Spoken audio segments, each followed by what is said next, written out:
You have come to the place where something you've been wanting for a while, even though it is not yet manifest, is not only tolerable, but, well, let's just start there. It's tolerable. You're able to put up with unfulfilled desires. It's all right for now to have an idea of something and not have it manifested. That's all right with you?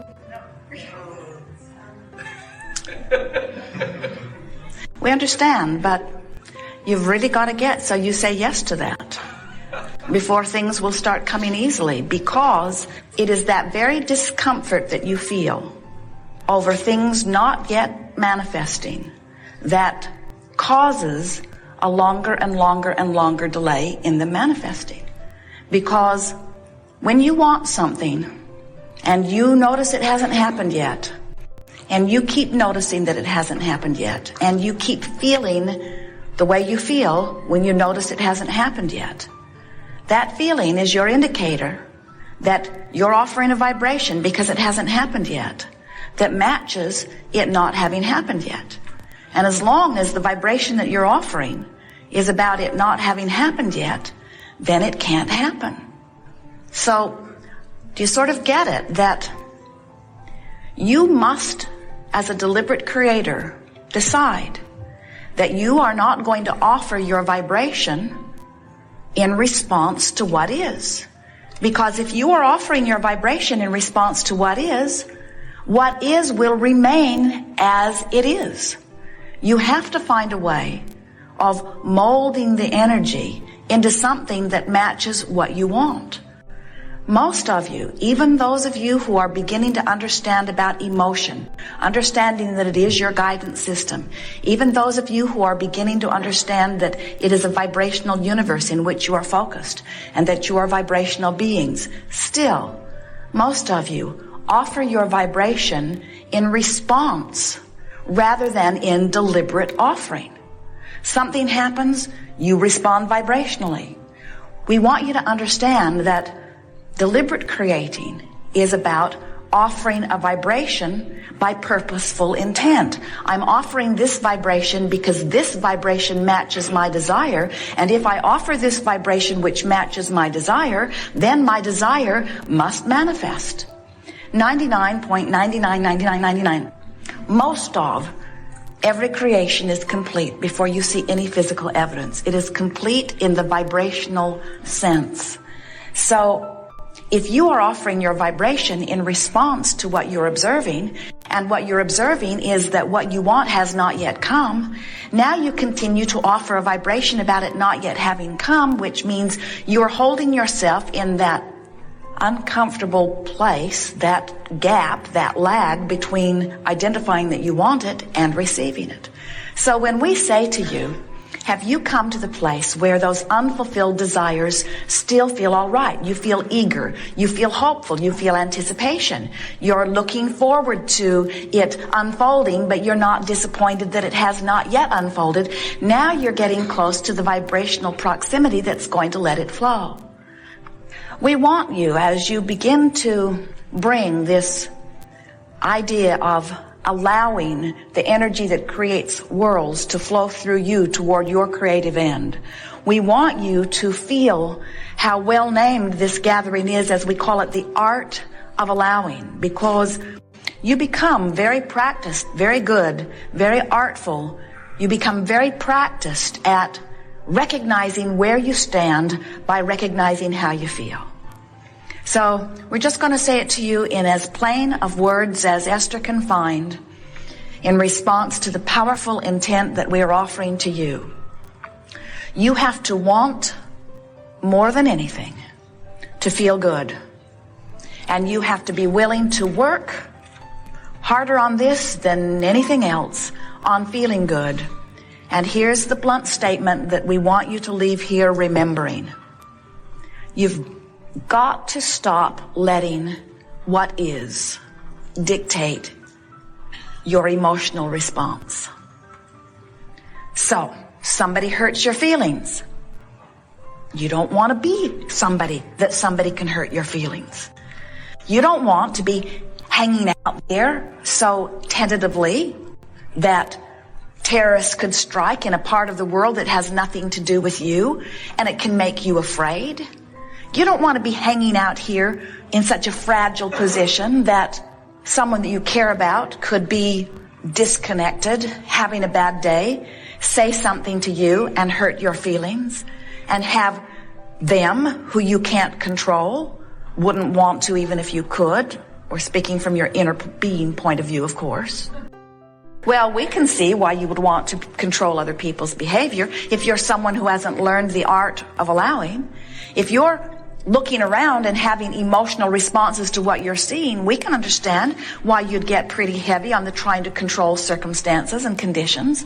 But by now, we would have thought you would have given that up because you're not able to do it. And as soon as you get one of them corralled and managed and molded in the way that they need to be so that you can look at them and feel good, another one just pops up.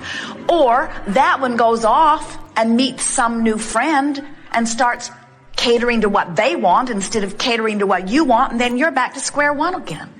You spent 18 years teaching that kid how to behave, and then he fell in love, and now he's doing what she wants.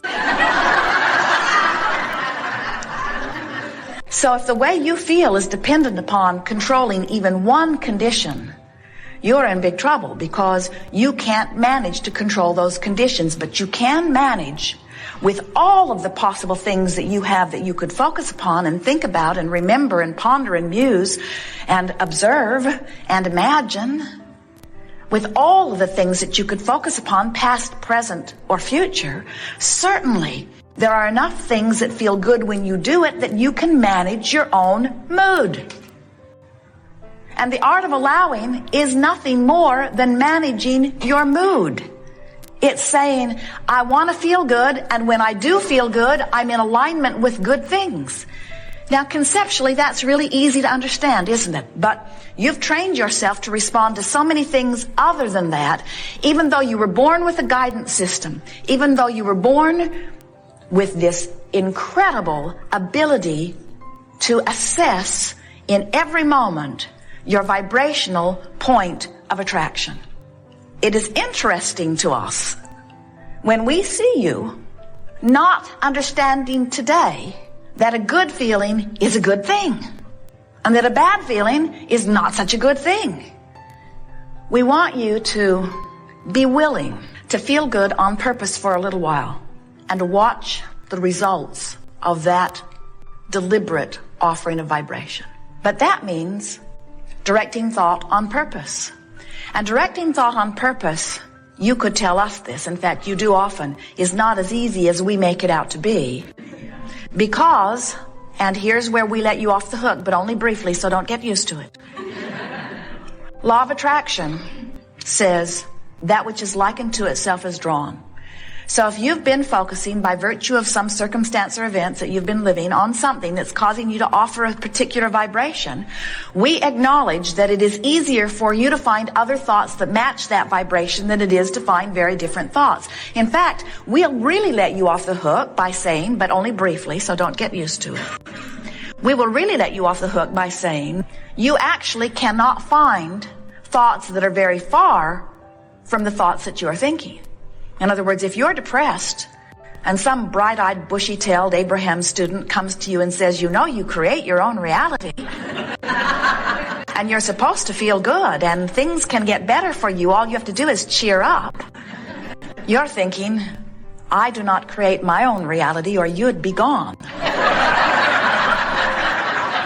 It's just annoying to have someone all bright and happy and sure of themselves flapping in your face when you are in a place of not feeling good. We know that, but what we want you to understand is, unless you make an effort to feel better, and unless you accomplish feeling better, you have not shifted your vibration at all. And if you have not shifted your vibration, things cannot change. And dear hearts, there is not enough effort in the world to make the difference. You can't work hard enough. You can't work long enough. You can't gather enough other resources to you. You cannot buck the current of your own vibration. But unless you have convinced yourself that the way you feel is guidance and that good is moving toward what is good, is that hard to understand? Well, it's hard to understand by many of you who have had many people who didn't want you to move toward your good. They wanted you to do what they thought would move them toward their good. So they said to you, never mind how you feel, do what you should do. And what you should do is what I say you should do. And so disregard your own guidance and pay attention to these rules that I have laid out for you. And oh boy, are there piles of rules. Each one offered from somebody else's vantage point, each one offered so that you can fulfill something that they need, because so many of them are still living a very conditional love. They want to feel good. They're well-meaning. They want to feel good, and they need you to behave in a certain way so that they can feel good. But do you hear the trap? So they need to feel good, so they set out rules, so you follow the rules so that they can feel good. But they can't get everybody to follow the rules, so they never really feel good. So they keep offering more rules, and you keep getting more lost because you are not using the guidance that you were born with to quantify your own journey. Have we convinced you? Have we convinced you that the way you feel is everything? Do you believe that when you feel good, you are in a vibrational place of allowing what you want in? Please believe it, because there is nothing that could be more accurate. So we're going to be a little heavy today. I'm going to emphasize it a great deal, because it really is what the art of allowing is about. We want you to leave here, if not already really good at it, at least determined to get better at it, at being one who molds your energy. Let's say it in a different way, of being one who creates your own mood. Because you understand that when you create a mood of joy, you're allowing everything that you've been asking for to come in. When you create a mood of love, you're allowing everything that you want to flow in. When you create a mood of expectancy, you're allowing everything you want. When you feel ornery, when you feel pessimistic, when you feel afraid, when you feel angry, even when you're frustrated and overwhelmed, those are indications that you've got your frequency set in a different place, and sincere, concentrated, deliberate molding is in order. So if someone says to you, what are you working on these days? Tell them, I'm working on my own mood and attitude. And if they're wise enough to ask you why, tell them, because that's my true, in the moment indication of how many of the wonderful things that I have been praying for and asking for, I'm allowing into my experience right now. Tell them, I'm no longer dictating my focus by whether it's interesting or whether it's important or whether somebody else is pointing at it or whether somebody else has made a big deal about it. I'm no longer guiding my sculpture of my life by any outside factor or guidance. I'm guiding it completely by the way I feel. And when you get there, now you are ready to travel with us on an emotional journey that will take you into the resources and the realm of all things wonderful that you have ever imagined. There is nothing that you cannot be or do or have.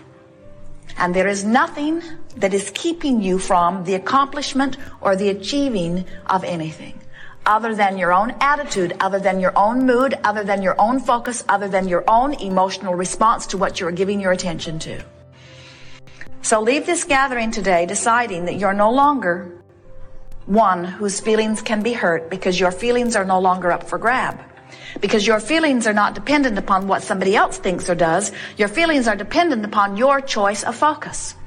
And since that person that may hurt your feelings also could not hurt your feelings, you've got choices in your imagination. And since that person that may have just hurt your feelings has also done things that thrilled you, you have choices in your memory. And because that person who's trying to hurt your feelings right now is not the only person in your awareness right now, you've got choices right now. You have choices. The emotional journey says, and this is where we're letting you off the hook again. The emotional journey says the choices that you have are not from despair all the way to bliss. You don't have that choice.